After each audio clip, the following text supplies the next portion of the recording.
بسم اللہ الرحمن الرحیم رب اشرح لی صدری ویسر لی امری واحلل عقدۃ من لسانی یفقهوا قولی اللهم انفعنا بما علمتنا وعلمنا ما ينفعنا وزدنا علما فبشر عبادي الذين يستمعون القول فيتبعون احسنه اولئك الذين هداهم الله واولئك هم اولو الالباب اعوذ بالله من الشيطان الرجيم بسم اللہ الرحمن الرحیم الا من استرق السمع فاتبعه شهاب مبین،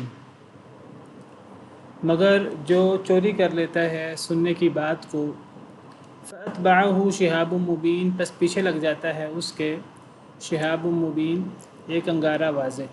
تو کل ہم نے ستاروں کے بارے میں پڑھا اور ستاروں کے دو بڑے مقاصد ہم نے پڑھے۔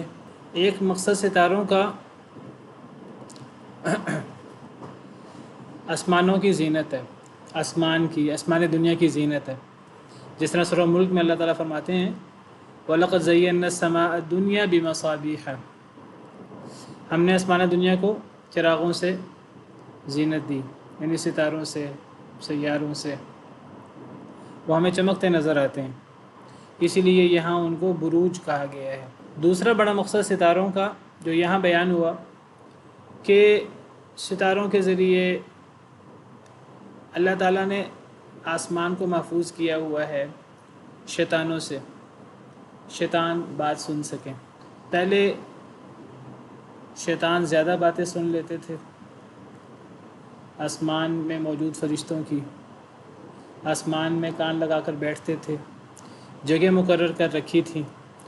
نبی کریم صلی اللہ علیہ وسلم کے آنے کے بعد، نبی بننے کے بعد یہ سلسلہ محدود کر دیا گیا، لیکن ابھی بھی شیطان آسمانوں میں جگہ بنا کر بیٹھ جاتے ہیں، کان لگاتے ہیں، تو پھر ستارے یا شہاب ثاقب وہ اللہ ان کے اوپر مارتے ہیں اور وہ شیطانوں کو جلا کر راکھ کرتے ہیں۔ یہ ایک عام اللہ تعالیٰ نے آسمانوں کی حفاظت کی ہے شیطانوں سے، لیکن اس کے باوجود بھی کوئی شیطان سن لیتا ہے بات اور وہ شہاب ثاقب لگنے سے پہلے وہ بات نچلے شیطان تک، کاہن کے منہ تک پہنچا دیتا ہے، جس طرح کل ہم نے حدیث مبارکہ پڑھی کہ وہاں سے بات وہ ساحر یا کاہن کے منہ تک پہنچ جاتی ہے، کاہن تک پہنچ جاتی ہے جنہوں نے شیطانوں کو قابو کیا ہوتا ہے۔ تو پھر وہ کاہن، وہ نجومی اس بات کے اندر وہ خود بھی جھوٹ ملاتا ہے اور یہ شیطان بھی اس آسمانوں سے سنی ہوئی بات کے اندر یہ شیطان بھی جھوٹ ملاتا ہے۔ تو اب وہ کاہن کی بہت ساری باتیں جھوٹی ثابت ہوتی ہیں، کیونکہ وہ اٹکل پچو سے جھوٹ کے نتیجے میں کی گئی ہوتی ہیں، لیکن کوئی بات صحیح بھی ہو جاتی ہے۔ لیکن لوگ وہ ساری جھوٹی باتوں کو ایک طرف رکھ کر وہ کہتے ہیں دیکھو وہ فلاں نجومی نے فلاں وقت یہ بات کہی تھی اور دیکھو اس کی فلاں بات پوری ہو گئی، تو لوگ پھر اس نجومی کے پاس زیادہ جانا شروع کر دیتے ہیں، اس کو بڑی پہنچی ہوئی سرکار سمجھتے ہیں، حالانکہ وہ سچی بات، وہ ایک اٹکل بھی ہو سکتا ہے اس نجومی کا، اور یہ بھی ممکن ہے کہ وہ بات ہو جو اس شیطان نے آسمانوں سے سنی ہو اور اس نے شہاب ثاقب لگنے سے پہلے نیچے پہنچا دی ہو۔ یہ پوری تفصیل کل ہم نے صحیح بخاری کی حدیث کی روشنی میں ہم نے یہ پوری تفصیل پڑھی۔ تو اللہ تعالیٰ نے ستاروں کے ذریعے آسمانوں کی حفاظت کی ہے شیطانوں سے عمومی طور پر، لیکن کبھی کبھی کوئی شیطان کوئی بات اچک لیتا ہے، اسی لیے فرمایا آگے الا من استرق السمع، اللہ نے حفاظت کی ہے مگر جو چوری کر لے سننے کی بات، یعنی جو شیطان سننے کی بات چوری کر لے فرشتوں کی، ملأ الاعلیٰ جن کو کہتے ہیں، آسمانوں کے بلند فرشتے، سورہ صافات میں انہیں الملأ الاعلیٰ کہا گیا ہے۔ کوئی شیطان ملأ الاعلیٰ کی بات سن لے تو اس کے پیچھے شہاب ثاقب لگ جاتا ہے، اس کو جلا کر راکھ کر دیتا ہے، لیکن کبھی کبھی شہاب ثاقب سے وہ بچ نکلتا ہے، کبھی کبھی شہاب ثاقب لگنے سے پہلے وہ بات نیچے پہنچا دیتا ہے۔ تو وہ ایک بات سچی بھی ہو جاتی ہے، اور اس کی وجہ یہ بھی ہو سکتی ہے، اور اس کی وجہ ایک ظن و تخمین بھی ہو سکتی ہے، جیسے میں نے کہا۔ یہ بہت گہری بات ہے، اور یہ بات ہمیں پتہ ہونی چاہیے۔ اگر دیکھیے، یہ کہانت اور یہ مستقبل کی باتیں بتانا، یہ کام جائز ہے ہی نہیں۔ اگرچہ کسی شخص نے شیطانوں کو اپنے قابو میں کیا ہو، اور شیطانوں سے اس قسم کا کام لیتا ہو، اور شیطان اسے کوئی باتیں بتا بھی دیں، شیطان خود ان باتوں کے اندر سو جھوٹ بھی ملاتے ہیں، وہ کاہن بھی اس کے اندر جھوٹ ملاتا ہے، اور ان باتوں میں سے کوئی ایک بات سچی بھی ہو سکتی ہے، تو ایک سچی بات یا بعض سچی باتیں مختلف موقعوں پر ثابت ہو جانا، یہ بھی کاہن کی کہانت کے صحیح ہونے کی دلیل نہیں ہے۔ یہ بھی کسی نجومی کے اس عمل کے صحیح ہونے کی دلیل نہیں ہے۔ اللہ تعالیٰ نے اس عمل سے ہمیں منع کیا ہے، اور کاہن اور نجومی کے پاس امتحان لینے کے لیے جانا بھی، چاہے ہم اس کی تصدیق کریں یا نہ کریں، چیک کرنے کے لیے کھیل کود کے چکر میں ہم چلے جائیں، وہ بھی جائز نہیں ہے۔ اس کی بھی کڑی سزا ہے، جس سے میں نے کل آپ کو حدیث مبارکہ بیان کی تھی کہ ایسے شخص کے 40 دن کا عمل قبول نہیں ہوتا، نماز دیگر اعمال قبول نہیں ہوتے، اور اگر وہ تصدیق بھی کر دے، وہ اس پر اعتقاد بھی رکھنا شروع کر دے، تو پھر گویا کہ دین اسلام سے ہی ایک بندہ ہاتھ دھو بیٹھتا ہے، والعیاذ باللہ۔ فقد کفر بما انزل علی محمد، ایسا شخص گویا کہ نبی کریم صلی اللہ علیہ وسلم پر اترنے والے دین کا وہ منکر ہو جاتا ہے۔ حدیث مبارکہ آپ کے سامنے رکھ دیتا ہوں۔ یہ حدیث مبارکہ ہے، سیدنا ابو ہریرہ سے مروی ہے کہ نبی صلی اللہ علیہ وسلم نے فرمایا، من اطاع عرافا او کاہنا، جو بندہ کسی کاہن یا نجومی کے پاس آئے، فصدقہ فیما یقول، جو وہ کاہن کہتا ہے وہ اس کی تصدیق کر دے، وہ اس کے اوپر اب اعتماد کرنا شروع کر دے، تو کاہن کے پاس جاتا ہے، وہ اس کاہن پر، یہ بڑی پہنچی ہوئی سرکار ہے، وہ تصدیق کرنا شروع کر دے، فقد کفر بما انزل علی محمد صلی اللہ علیہ وسلم، تو اس نے نبی کریم صلی اللہ علیہ وسلم پر اترنے والی وحی کا انکار کر دیا۔ نبی صلی اللہ علیہ وسلم پر اترنے والا دین، آپ پر دین اترا ہے قرآن اور سنت کی صورت میں، وہ قرآن و سنت کا منکر ہو کر وہ کہانت اور نجومیوں پر ایمان لانے والا ہو گیا ہے۔ یہ مسند احمد کی مستدرک حاکم کی حدیث ہے، اور کہا جاتا ہے کہ یہ حدیث صحیح بخاری صحیح مسلم کی شرط پر ہے۔ تو یہاں سے پتہ لگا کہ یہ دو بڑے مقاصد ہیں ستاروں کے، ایک آسمان دنیا کی زینت، اور ایک آسمانوں میں آ کر شیطان فرشتوں کی بات سنے تو ان شیطانوں سے حفاظت۔ یہی بات اللہ تعالیٰ نے سورہ صافات میں بھی، جیسے میں نے ذکر کیا، بیان فرمائی ہے۔ سورہ صافات میں الفاظ یہ ہیں، اللہ تعالیٰ فرماتے ہیں، اِنَّا زَيَّنَّا السَّمَاءَ الدُّنْيَا بِزِينَةٍ الْكَوَاكِبِ، بے شک ہم نے زینت دی آسمان دنیا کو۔ یہاں سورہ صافات میں بھی آسمان دنیا کی بات ہے، جیسے میں نے کل بھی ذکر کیا تھا کہ یہ سارے ستارے، یہ سارے چراغ، یہ ساری جو روشن چیزیں ہیں ہمیں جو نظر آتی ہیں، یہ سارے کے سارے، یہ ستارے ہوں، یہ سیارے ہوں، یہ جو بھی ہیں، یہ چیزیں چمکدار جو ہمیں نظر آتی ہیں، تو یہ آسمان دنیا سے نیچے نیچے ہیں۔ تو ہم نے آسمان دنیا کو زینت دی ہے، بزینۃ الکواکب، ستاروں کی زینت دی ہے ستاروں سے۔ وحفظ، تو ایک مقصد ستاروں کا زینت ہوئی، وحفظا من کل شیطان مارد، دوسرا مقصد ہر سرکش شیطان سے حفاظت، یعنی آسمانوں کی حفاظت، کہ شیطان آسمانوں پہ جا کر فرشتوں کان لگا کر فرشتوں کی بات سنیں، تو اس سے حفاظت۔ لا يسمعون الى الملأ الاعلى، مزید وضاحت اگلی آیت میں، نہیں وہ سنتے ملأ الاعلیٰ کو۔ ملأ الاعلیٰ سے کیا مراد ہے؟ فرشتے۔ اب وہ فرشتوں کی بات پھر سن نہیں سکتے اب شیطان، ان ستاروں، ان شہاب ثاقب کی وجہ سے۔ کیوں؟ وَيُقْذَفُونَ مِن كُلِّ جانب، اگر وہ سننے کی کوشش کرتے ہیں تو ہر طرف سے ان کے اوپر شہاب ثاقب گرتے ہیں، اور پھینکا جاتا ہے ان پر، من کل جانب، ہر طرف سے، دحوراً، دھتکارنے کے لیے، انہیں دور کرنے کے لیے۔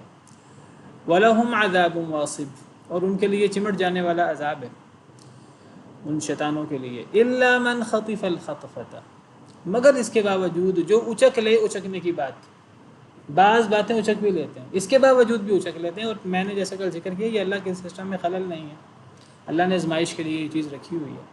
پھر بھی کوئی شیطان کوئی اچکنے کی بات اچک لیتا ہے، فَأَتْبَعَهُ شِهَابٌ ثَاقِبٌ، اب پیچھے لگ جاتا ہے اس کے دہکتا ہوا انگارہ. اب دہتا ہوا انگارہ اس نے اس کو مارنا ہے، بالعموم وہ اس کو مار دیتا ہے، جلا کر راکھ کر دیتا ہے. کبھی کبھی کوئی بچ جاتا ہے، اللہ بچا لیتے ہیں. کوئی کسی کے اندر ذاتی طاقت نہیں ہے، اللہ ہی آزمائش کے لیے کسی کو بالعموم مارے جاتے ہیں شیطان. کوئی بچ جاتا ہے، یا کوئی نہ بھی بچے وہ شہاب ثاقب لگنے سے پہلے بات نیچے پہنچا دیتا ہے، جیسے کل ہم نے وضاحت کے ساتھ حدیث میں پڑھا. یہ دو بڑے مقاصد ہو گئے ستاروں کے.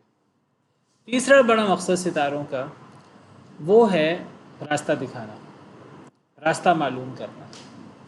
ستاروں کی چال سے اور کون سا ستارہ اس وقت کہاں موجود ہے، اس سے رستوں کو معلوم کرنے کے اندر مدد ملتی ہے. اور یہ بات اللہ تعالیٰ قرآن کریم میں اللہ تعالیٰ نے یہ بات کئی جگہ پر فرمائی ہے. ایک جگہ اللہ فرماتے ہیں وَبِالنَّجْمِ هُمْ يَهْتَدُونَ، کہ ستاروں سے لوگ راستہ پاتے ہیں، اور ستاروں سے لوگ راستہ پاتے ہیں. اس سورہ نحل ہے، اس سورہ نحل میں بھی اللہ تعالیٰ نے ستاروں کے مقاصد بیان کیے ہیں. تو یہاں اللہ تعالیٰ نے ستاروں کا ایک مقصد بیان کیا وَبِالنَّجْمِ هُمْ يَهْتَدُونَ، ستاروں سے لوگ ہدایت پاتے ہیں. قطبی ستارہ اور اس قسم کے ستاروں سے لوگ، تجربہ کار لوگ، خاص طور پہ اب تو آلات آ گئے ہیں، اب آلات آنے کی وجہ سے لوگ اب مزید جو ہے اب صرف آلات کو استعمال کرنے کی کوشش کرتے ہیں. جب آلات نہیں ہوتے تھے تو لوگ نیچرل چیزیں استعمال کرتے تھے، ستارے اور لوگوں کو ستاروں کے بارے میں بڑا علم ہوتا تھا. تو ستاروں کے بارے میں یہ میں نے جیسے کل ذکر کیا، تجربے کی چیزیں، کوئی اس میں ایسے حرج کی بات نہیں ہے. اگر ستاروں کو خود مؤثر نہ مانا جائے اور ستاروں کو اللہ کی مخلوق مانا جائے. تو یہ تین بڑے مقاصد ہیں ستاروں کے. ایک مقصد ہوا آسمان دنیا کی زینت، دوسرا مقصد ہوا شیطانوں سے آسمان کی حفاظت، اور تیسرا مقصد ہوا راستہ تلاش کرنا. تو یہ تین مقاصد جو ہے وہ ستاروں سے حاصل کیے جا سکتے ہیں. تو ستاروں کو اور مقاصد کے لیے استعمال کرے یا وہ سمجھے ستارے خود مؤثر ہیں تو یہ باقاعدہ کفر ہے. جیسے حدیث میں آتا ہے کہ پرانے زمانے میں جب بارش ہوتی تھی تو لوگ سمجھتے تھے کہ یہ بارش فلاں ستارے کے فلاں برج میں، فلاں مدار میں، فلاں جگہ جانے کی وجہ سے بارش ہوئی ہے، اور یہ بارش ستاروں کی وجہ سے ہوئی ہے. ستارے خود مؤثر نہیں ہیں. جو بندہ یہ عقیدہ رکھتا ہے تو وہ اللہ کے ساتھ گویا کہ انکار کرتا ہے اور ستارے پر ایمان لاتا ہے. اور جو بندہ یہ سمجھتا ہے کہ نہیں، بارش کے پیچھے اصل مؤثر یہ ستارے نہیں ہیں، اصل تو اللہ نے بارش کی ہے، باقی تو گویا کہ وہ شخص پھر ستاروں کے ساتھ ایمان نہیں لاتا، وہ اللہ رب العالمین کے ساتھ ایمان لاتا ہے. تو یہ ستاروں کے تین مقاصد ہیں بڑے. قرآن کریم میں جہاں ستاروں کا ذکر ہوتا ہے، دیگر اللہ کی مخلوقات کا ذکر ہوتا ہے، آسمان کا ذکر ہوتا ہے کئی جگہ پر، کئی جگہوں پر ستاروں کا ذکر ہے، کئی جگہوں پر سورج کا ذکر ہے، کئی جگہوں پر چاند کا ذکر ہے، کئی جگہوں پر اللہ تعالیٰ کی دیگر بڑی بڑی مخلوقات کا ذکر ہے. ان مخلوقات کے ذکر سے ایک تو اللہ تعالیٰ ہمیں یہ دعوت دیتے ہیں اور ہمیں توجہ دلاتے ہیں کہ ہم اللہ کی مخلوقات میں اور اللہ کی نشانیوں میں غور کریں. اللہ نے ان چیزوں کو ہمارے لیے مسخر کیا ہے، ہم ان چیزوں سے فائدہ اٹھانے کی بہت ساری صورتیں ہیں، کیونکہ اللہ نے ان کو ہمارے لیے مسخر کیا ہے. وسخر لکم ما فی السماوات و ما فی الارض جمیعا من، جو کچھ آسمانوں میں ہے اور زمین میں ہے اللہ نے اس کو تمہارے لیے مسخر کر دیا ہے. یہ سارا کا سارا اللہ کی خاص رحمت ہے، یہ اللہ کی خاص عنایت ہے، یہ اللہ کی طرف سے یہ چیزیں تمہارے لیے مسخر کی گئی ہیں. جس طرح دوسری آیت میں اللہ فرماتے ہیں هو الذی خلق لکم ما فی الارض جمیعا، اللہ وہ ذات ہے جس نے جو کچھ زمین میں ہے سارا کا سارا تمہارے لیے پیدا کیا. تو اب انسان کا کام یہ ہے، انسان ان چیزوں کو ایکسپلور کرے. جتنا انسان ان چیزوں میں غور و فکر کر سکتا ہے، انسان ان چیزوں میں غور و فکر کرے، اور انسان ان چیزوں سے غور و فکر کر کے اپنے لیے فائدے کا سامان تلاش کرے. لیکن وہ کوئی ایسا طریقہ نہیں ہونا چاہیے جو اللہ رب العالمین نے جس سے منع کیا ہو، جس کو حرام قرار دیا ہو، جس سے روکا ہو. انسان ان چیزوں سے اس طرح کر کے فائدہ اٹھانا چاہے کہ انسان انہی چیزوں پر توکل کر کے بیٹھ جائے، انسان سب کچھ ان چیزوں کو سمجھنا شروع کر دے، اور جس مقصد کے لیے اللہ نے یہ چیزیں ذکر کی ہیں کہ انسان اس کائنات میں بکھری اللہ کی نشانیوں میں غور کرے، اللہ کی نشانیوں سے فائدہ اٹھائے، لیکن اصل مقصد کیا ہے؟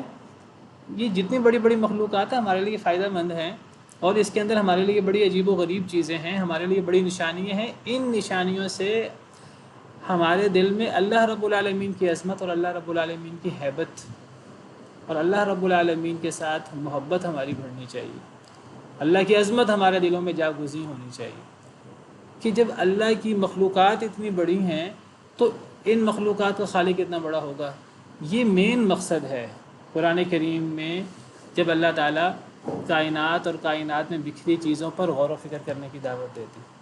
وہ چیزیں مقصود بالذات نہیں ہیں، وہ چیزیں، ان چیزوں پہ اللہ کہتے ہیں غور کرو، قل سیروا فی الارض، زمین میں سیر کرو، زمین میں سیاحت کرو۔ ان چیزوں میں اللہ تعالیٰ بار بار غور کرنے کی دعوت دیتے ہیں۔ ان فی خلق السماوات والارض واختلاف اللیل والنہار لآیات، آسمان و زمین کی تخلیق میں، رات و دن کے آنے جانے میں بڑی بڑی نشانیاں ہیں عقل مندوں کے لیے۔ الذین یذکرون اللہ قیاما وقعودا وعلی جنوبہم ویتفکرون فی خلق السماوات والارض، جو کھڑے بیٹھے لیٹے اللہ رب العالمین کا ذکر کرتے ہیں اور آسمان و زمین کی تخلیق میں غور کرتے ہیں۔ آسمان و زمین کی تخلیق ہو، دیگر اللہ کی مخلوقات ہوں، ان چیزوں میں غور کرتے ہیں، اور ان چیزوں میں غور کر کے نتیجہ کیا نکالتے ہیں؟ ربنا ما خلقت ھذا باطلا، اللہ کی عظمت ان کے دلوں میں جاگزی ہوتی ہے، اور وہ کہتے ہیں اللہ نے یہ چیزیں فضول پیدا نہیں کی، اللہ نے یہ چیزیں کیوں پیدا کی، اللہ نے یہ سب چیزیں ہمارے لیے مسخر کیوں کی ہیں، ہمارے اندر کیا اتنے سرخاب کے پر لگے ہیں کہ اللہ نے ہمیں پوری کائنات کا شہزادہ بنا دیا، اللہ نے ہمیں اس زمین کا خلیفہ بنا دیا۔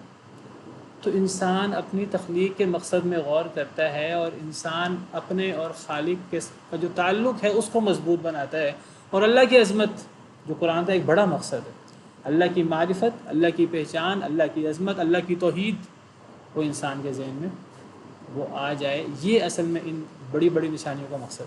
عرش کا ذکر ہے قرآن میں، عرش کا ذکر اس لیے کہ عرش سب سے بڑی مخلوق ہے، بڑی ہی معزز جگہ ہے جس کو اللہ العرش الکریم کہتے ہیں۔ لیکن وہ کتنا بڑا عرش ہے جس کو ایک جگہ پر اللہ تعالیٰ العرش العظیم بھی کہتے ہیں۔ لیکن یہ عرش عظیم ہو یا عرش کریم ہو، اس سے اللہ کی عظمت ہمارے نظر میں نمایاں، کیونکہ اللہ فرماتے ہیں لا الہ الا هو رب العرش الکریم، اللہ کے علاوہ کوئی معبود برحق، اس سے اللہ کی توحید ثابت ہوتی ہے، اللہ کے علاوہ کوئی معبود برحق نہیں ہے، کیونکہ اللہ عرش کریم کا بھی رب ہے۔ دوسرے آیت میں اللہ فرماتے ہیں اللہ لا الہ الا هو رب العرش العظیم، اللہ وہ ہے جس کے علاوہ کوئی معبود برحق نہیں، وہ عرش عظیم کا بھی رب ہے۔ تو اتنی بڑی بڑی مخلوقات کا ذکر کر کے اللہ اپنی عظمت اصل میں اپنی معرفت کرانا چاہتے ہیں اور اپنی توحید کو ثابت کرنا چاہتے ہیں کہ کون ہے اللہ کے علاوہ جن کو تم معبود بناتے ہو، جن کے بارے میں تم الٹے سیدھے خیالات رکھتے ہو، وہ یہ کر سکتے ہیں، یہ کر سکتے ہیں، حاجت روائی کون ہے جو ان چیزوں کو پیدا کر سکے، کون ہے جو ان چیزوں کو تمہارے لیے مسخر کر سکے۔ یہ ہے بنیادی مقصد ان بڑی بڑی نشانیوں کا، اور اللہ تعالیٰ ہمیں بار بار غور کرنے کی دعوت دیتے ہیں، اللہ کی نشانیوں میں غور کرو۔ تو یہ مقصد ہے ان چیزوں کو قرآن کریم میں پیش کرنے کا۔ یہ نہیں ہے کہ انسان ان چیزوں میں پڑھ کر انہی کو ہی مسبب سمجھنا شروع کر دے کہ یہی مؤثر ہیں، اور پھر انسان انہی چیزوں پر توکل شروع کر دے، اور انسان ایک چیز دریافت کر لیتا ہے۔ صرف انسان کو یہ پتہ لگتا ہے کہ اللہ نے یہ جو سسٹم بنایا ہے، اس سسٹم کی تھوڑی سی معرفت انسان کو ہوتی ہے، انسان سمجھنا شروع کر دیتا ہے اب یہ پوری کائنات کو میں سمجھ گیا ہوں۔ اب مثلاً جیسا کل بات ہو رہی تھی بارش کے بارے میں، اگر ایک انسان موسم میں غور کر کے، ہواؤں میں غور کر کے، اللہ نے ایک سسٹم بنایا ہے، اس سسٹم کی انسان کو 0.001% تھوڑی سی معرفت ہو جائے اللہ کے دیے ہوئے علم سے، اللہ کی دی ہوئی ذہانت سے، اب انسان سمجھنا شروع کر دے کہ بارش تو میں برساتا ہوں۔ یہ کتنی بڑی بے وقوفی ہے۔ انسان، اللہ نے ایک سسٹم بنایا ہے، نسل انسانی آگے بڑھتی ہے، انسان کچھ تھوڑا بہت ان چیزوں کی انسان کو معرفت ہو جائے، بہت تھوڑی سی، انسان سمجھنا شروع کر دے خالق تو میں بن گیا ہوں۔ بچے کی پیدائش میں کوئی مشکلات ہیں، اللہ نے انسان کو صلاحیت دی، انسان نے تجربات کیے، انسان کو اندازہ ہوا کہ یہ بیماری آ رہی ہے، یہ مسئلہ بن رہا ہے، اس کا علاج بھی اللہ تعالیٰ ہمیں سجاتے ہیں۔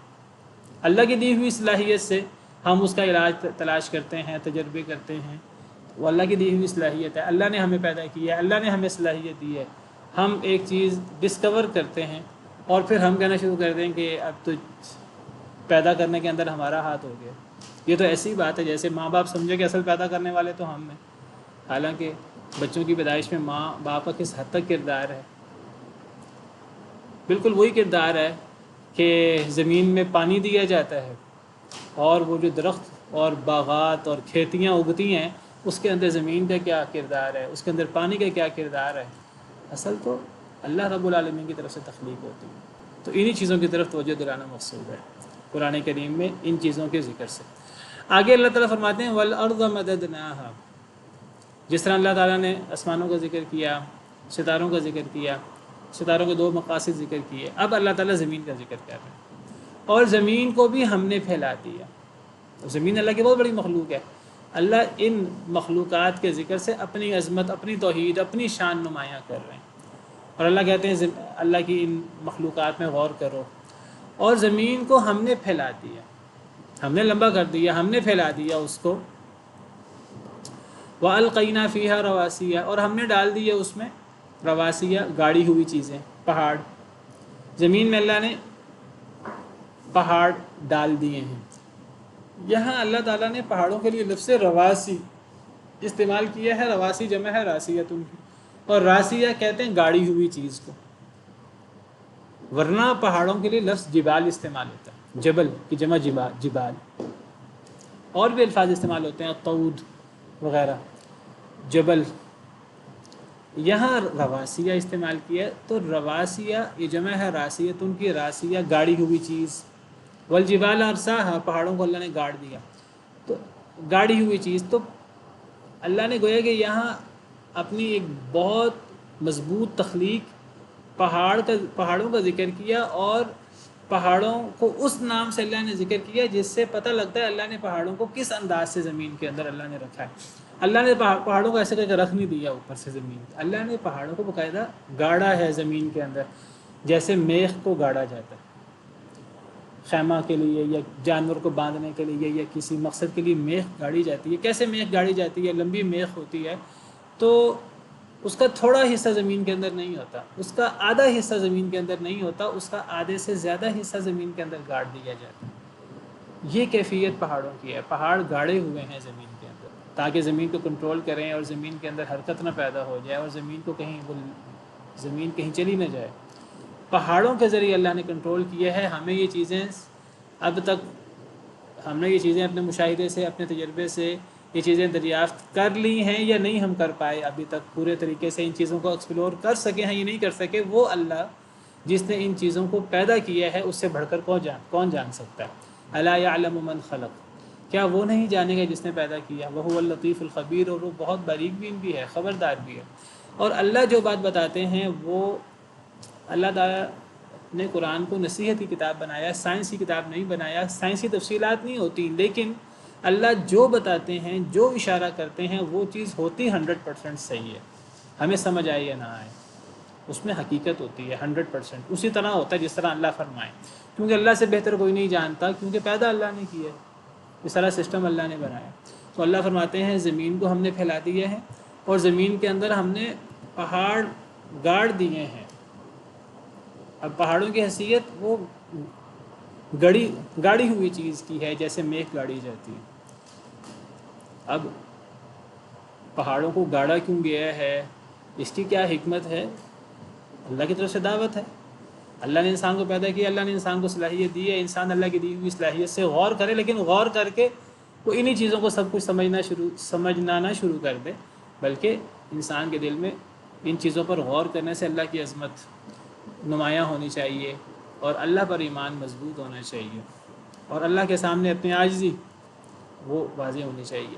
وَأَنبَتْنَا فِيهَا مِن كُلِّ شَيْءٍ مَوْزُونٍ, اور ہم نے اگایا فیہا اس زمین میں من کل شیء موزون, ہر شے موزون.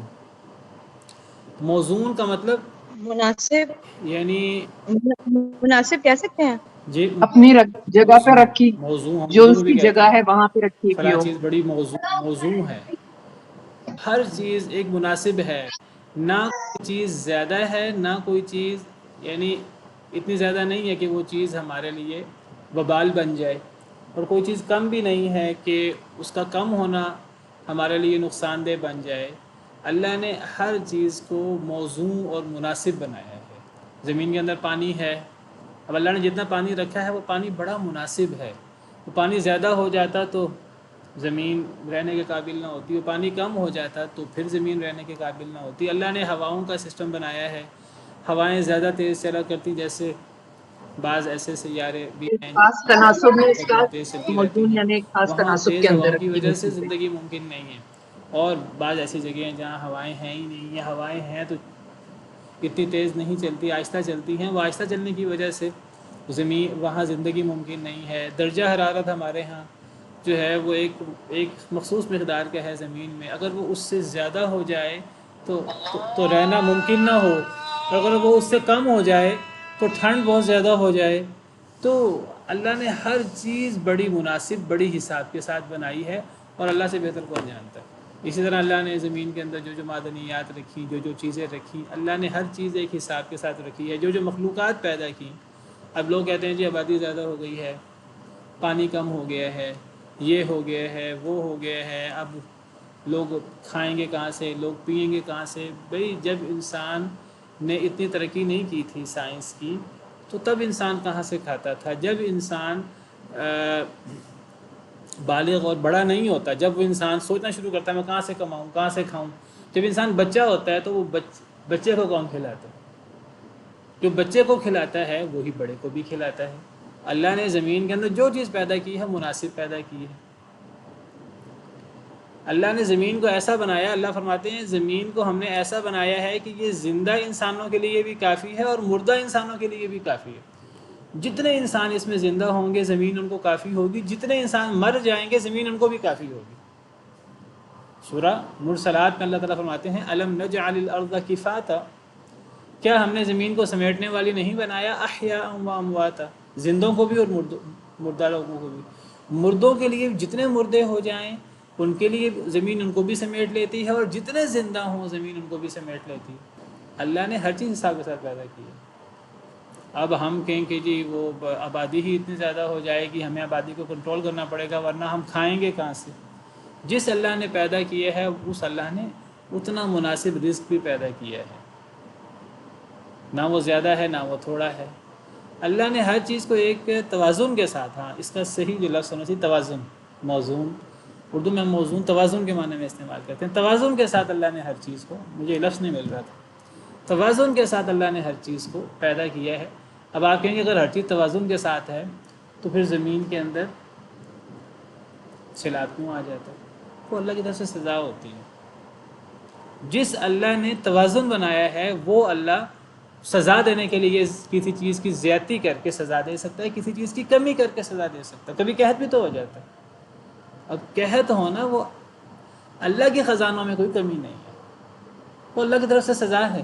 جس طرح ایک انسان اللہ کو راضی کرتا ہے تو آسمان و زمین کی برکتیں اللہ کھول دیتے ہیں۔ وَلَوْ أَنَّ أَهْلَ الْقُرَىٰ آمَنُوا وَاتَّقَوْا لَفَتَحْنَا عَلَيْهِمْ بَرَكَاتٍ مِّنَ السَّمَاءِ وَالْأَرْضِ، اگر بستیوں والے ایمان لے آتے، اللہ کا تقوی اختیار کرتے، ہم آسمان و زمین کی برکتیں ان کے لیے کھول دیتے۔ وَلَٰكِن كَذَّبُوا، لیکن جب انہوں نے جھٹلایا، فَأَخَذْنَاهُمْ بِمَا كَانُوا يَكْسِبُونَ، تو ہم نے ان کو ان کی برے اعمال کی وجہ سے، ان کی کمائی کی وجہ سے ہم نے ان کو پکڑ لیا۔ قحط آ جاتا ہے اللہ کی نافرمانی کو، جو بھی ہم کو مصیبت آتی ہے ہمارے برے اعمال کی وجہ سے آتی ہے۔ وَمَا أَصَابَكُم مِّن مُّصِيبَةٍ فَبِمَا كَسَبَتْ أَيْدِيكُمْ، وہ کسی چیز کی طغیانی کی وجہ سے ہو یا کسی چیز کی کمی کی وجہ سے ہو، اللہ نے ہر چیز کو توازن کے ساتھ پیدا کی ہے۔ اللہ نے دیکھیں زمین کو کنٹرول کیا ہے۔ اب آپ کے زمین کے اندر زلزلہ کیوں آ جاتا ہے؟ وہ بھی ہمارے لیے سزا ہے، وہ سزا کے طور پر آتا ہے، ورنہ اللہ نے زمین کی حرکت کو کنٹرول کیا ہوا ہے پہاڑوں کے ذریعے اور طریقوں سے۔ وہ زلزلے قرب قیامت زیادہ ہو جائیں گے کیونکہ اللہ کی نافرمانی زیادہ ہوگی، قرب قیامت زلزلے بھی زیادہ آئیں گے، اللہ کے عذاب بھی زیادہ آئیں گے۔ تو اللہ نے ہر چیز کو توازن کے ساتھ پیدا کیا ہے۔ جتنی معدنیات ہیں، جتنی گیسز ہیں، جو چیزیں ہیں زمین کے اندر، ہر چیز ایک مخصوص توازن کے ساتھ، ایک لگے بندے حساب کے ساتھ۔ ہمیں تو یہ نہیں پتہ کہ چیزیں زمین کے اندر کیا کیا ہیں اور کون سی چیز کتنی زیادہ ہو تو نقصان دہ ہوگی ہمارے لیے، کتنی کم ہو تو ہمارے لیے نقصان دہ ہوگی۔ باقی جو اللہ نے ہر چیز توازن کے ساتھ پیدا کی ہے، اس کا مطلب یہ نہیں ہے کہ انسان زمین میں کچھ بھی نہ کرے، انسان بس بیٹھ جائے اور اللہ پہ توکل کر کے انسان کے میرے گھر میں میرا رزق پہنچ جائے گا، وہ ایک الگ بات ہے۔ اللہ تعالیٰ نے ہمیں اس کے لیے ہاتھ پیر مارنے کا حکم دیا، وہ ایک الگ موضوع ہے۔ اللہ پہ توکل کرنے کا مطلب یہ نہیں ہے کہ انسان بس گھر میں بیٹھ جائے اور انسان کوئی تدبیر نہ کرے، کوئی محنت نہ کرے۔ انسان کو اپنی تدبیر کرنی ہے، اپنی کوشش کرنی ہے، لیکن انسان کو نتائج توکل اللہ پہ کرنا ہے۔ اللہ نے ہر چیز توازن کے ساتھ، موزونیت کے ساتھ پیدا کی ہے۔ بہت عظیم آیت ہے، ہر آیت ہی بڑی عظیم ہے، بہت گہری آیت ہے۔ وَجَعَلْنَا لَكُمْ فِيهَا مَعَایِشَ، اور ہم نے بنائی تمہارے لیے، ہم نے بنایا تمہارے لیے فیہا، اس میں، اس زمین میں، معایش، معیشت کا سامان زندگی۔ اللہ تو یہی کہتے ہیں نا، اللہ تعالیٰ کہتے ہیں کہ قیامت اللہ کا عذاب ہے۔ اللہ کہتے ہیں اللہ کے عذاب آنے سے پہلے اپنی اصلاح کر لو۔ جب لوگ نیک ہوں گے نا دنیا میں، اللہ سے ڈرنے والے ہوں گے، تو قیامت آئے گی نہیں، کیونکہ قیامت اللہ کا عذاب ہے، ٹھیک ہے؟ تو قیامت بدترین لوگوں پر آئے گی۔ جب قیامت آئے گی اس وقت دنیا میں کوئی ایک بھی مسلمان نہیں ہوگا۔ تو ہم یہ کہیں کہ لوگ اللہ کے عذاب سے بچنے کے لیے لوگ نیکی کریں تاکہ قیامت نہ آئے۔ قیامت آنی ہی تب ہے جب دنیا میں مسلمان ختم ہو جائیں گے۔ بلکہ آپ یہ سمجھیے کہ دنیا میں مسلمانوں کی موجودگی اس دنیا والوں پر اللہ کا بہت بڑا احسان ہے۔ جب تک مسلمان باقی ہیں تو یہ بڑے بڑے عذاب اور قیامت اور یہ چیزیں نہیں آ سکتی۔ یہ مسلمانوں کی موجودگی کا فائدہ ہے۔ بہرحال نیک لوگوں کی موجودگی کا فائدہ ہوتا ہے۔ نبیوں کی موجودگی کی وجہ سے قوموں پر عذاب نہیں آتا، اور صرف نبی نہیں، نیک لوگوں کی موجودگی کی وجہ سے بھی عذاب نہیں آتا۔ سورہ انفال میں اللہ فرماتے ہیں وَمَا كَانَ اللَّهُ لِيُعَذِّبَهُمْ وَأَنْتَ فِيهِمْ وَمَا كَانَ اللَّهُ مُعَذِّبَهُمْ وَهُمْ يَسْتَغْفِرُونَ۔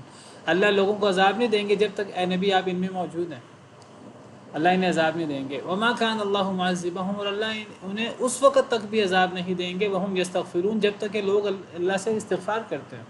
تو استغفار کرنے والوں کی وجہ سے بھی عذاب ٹلا رہتا ہے۔ یعنی کچھ لوگ ایک علاقے میں استغفار کرنے والے ہوتے ہیں، ان استغفار کرنے والوں کی وجہ سے ان پر بھی اور ایسے لوگوں پر بھی جو ان کے ساتھ رہتے ہیں اور استغفار نہیں کرتے، ان پر عذاب ٹلا رہتا ہے استغفار کرنے والوں کی برکت سے۔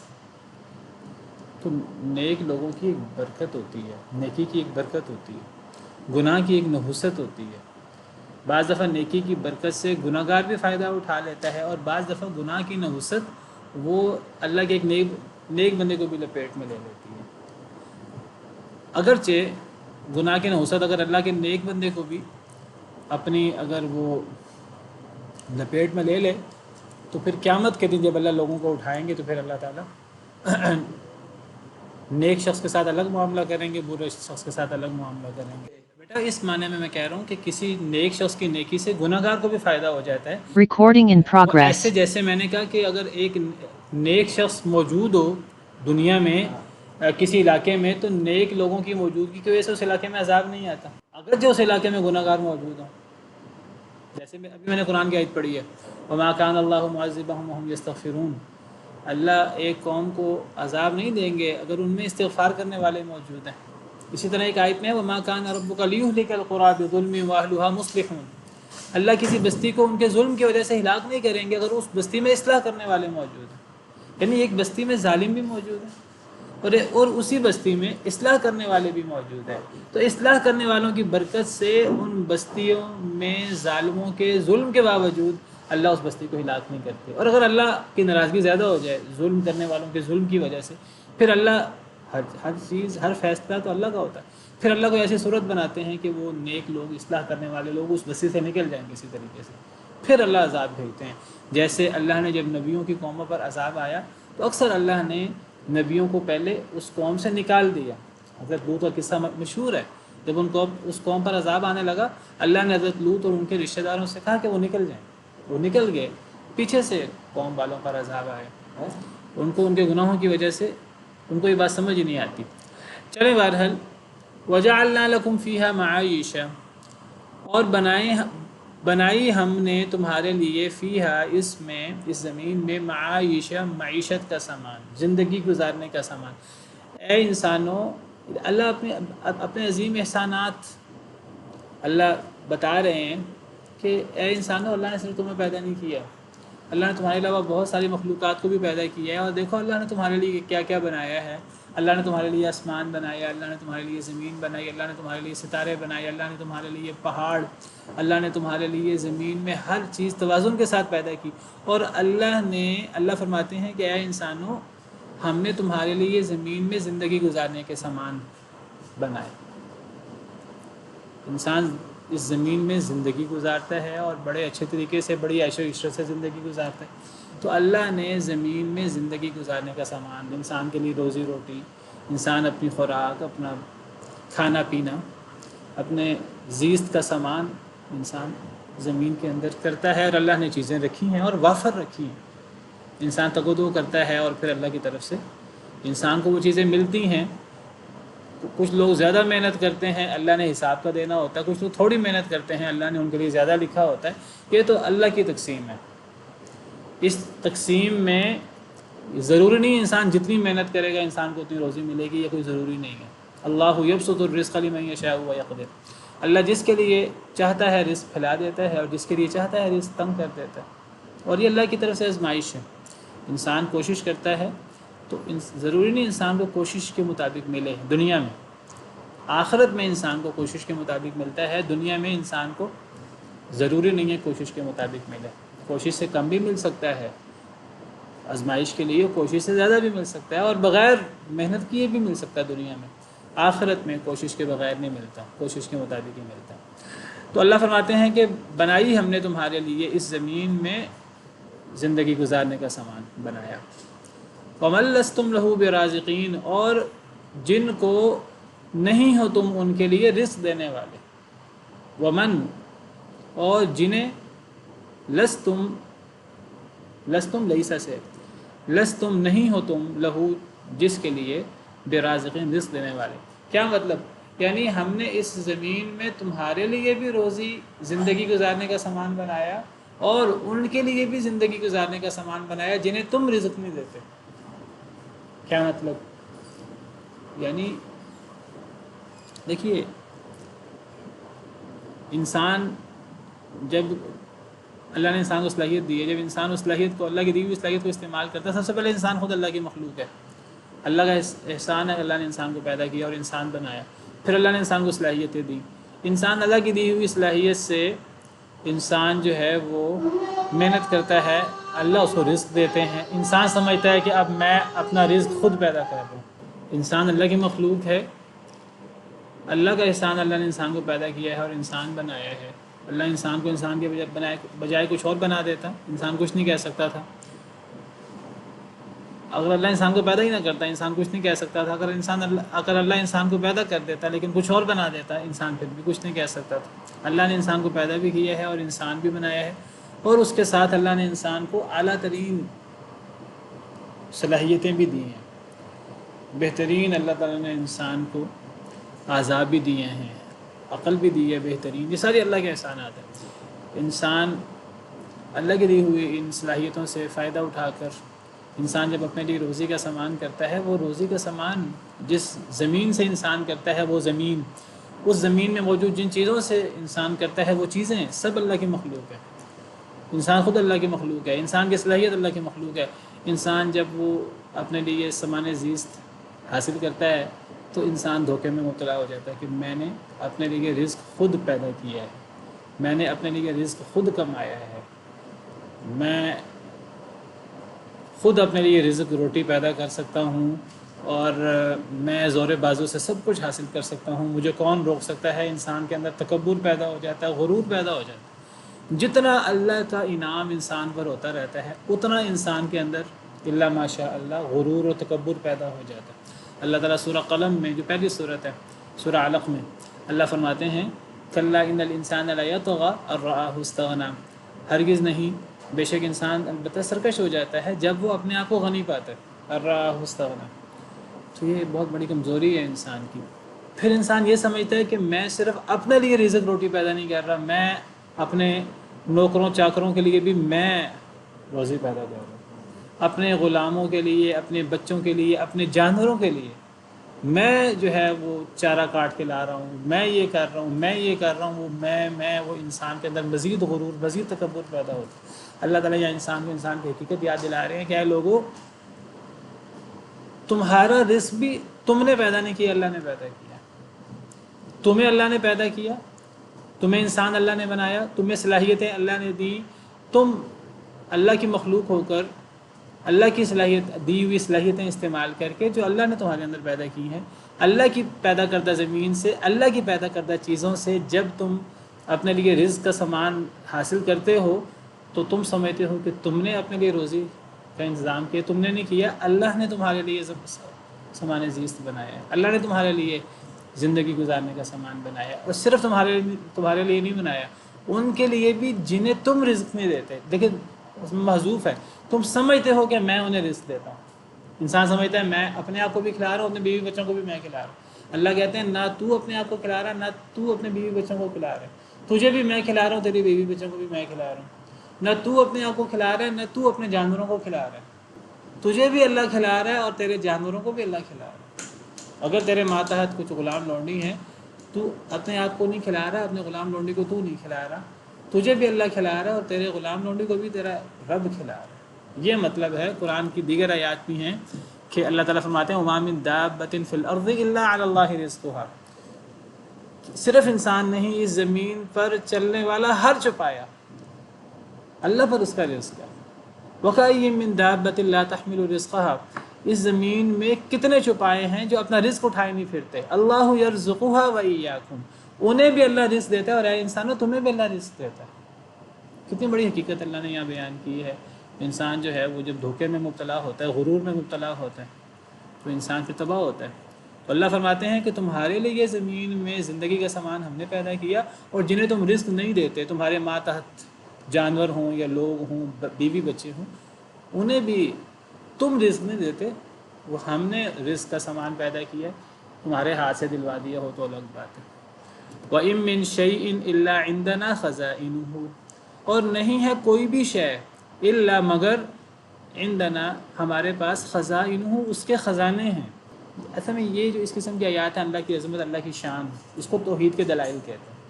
یہ قرآن کریم بھرا پڑا ان قسم کی آیات سے، اس سے اللہ کی عظمت اور اللہ کی توحید ثابت ہوتی ہے ہمارے لیے۔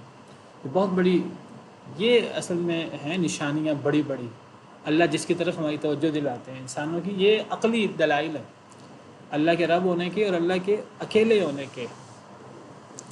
اللہ فرماتے ہیں کہ کوئی بھی شے نہیں ہے اس دنیا میں مگر ہمارے پاس اس کے خزانے ہیں۔ دنیا میں کوئی چیزیں ایسی ہیں جو بڑی سستی سی ہمیں لگتی ہیں، تھوڑی قیمت میں زیادہ چیزیں آ جاتی ہیں۔ کئی چیزیں ایسی بہت مہنگی ہیں، اتنی مہنگی ہیں کہ انسان کروڑوں اربوں دے کر بہت تھوڑی سی وہ چیز حاصل کر پاتا ہے، اور انسان کہتا ہے کہ سونا چاندی ہے اور اس قسم کی چیزیں ہیں۔ اب تو ایسی معدنیات اور ایسی چیزیں ہیں دنیا میں، یورینیم اور اس قسم کی چیزیں جو ہم کہتے ہیں بہت قیمتی ہیں، بہت قیمتی ہیں، انسان اربوں خربوں استعمال کر کے بھی بہت تھوڑی سی وہ چیز حاصل کر سکتا ہے۔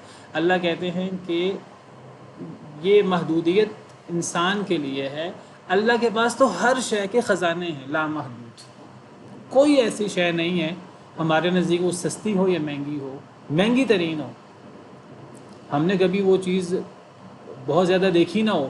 اللہ کے پاس تو ہر چیز کے لامحدود خزانے، سونا ہو چاندی ہو جو مرضی ہو۔ وَمَا نُنَزِّلُهُ إِلَّا بِقَدَرٍ معلوم، اور نہیں ہم نازل کرتے اس کو مگر ایک معلوم اندازے کے ساتھ۔ ہم دنیا میں ہم نے اس کو اتارا ہے، کسی چیز کو تھوڑا اتارا ہے، اس کے پیچھے اللہ کی اپنی حکمت ہے۔ اللہ کو پتہ ہے میں نے کیوں اس چیز کو تھوڑا اتارا ہے، کسی کو زیادہ اتارا ہے، وہ اللہ، اس کے پیچھے اللہ کی اپنی حکمت ہے، اور اللہ کو پتہ ہے زیادہ کیوں اتارا ہے۔ چلیں اسی پر بس کرتے ہیں۔ سبحان ربک رب العزت عما یصفون وسلام علی المرسلین والحمد للہ رب العالمین۔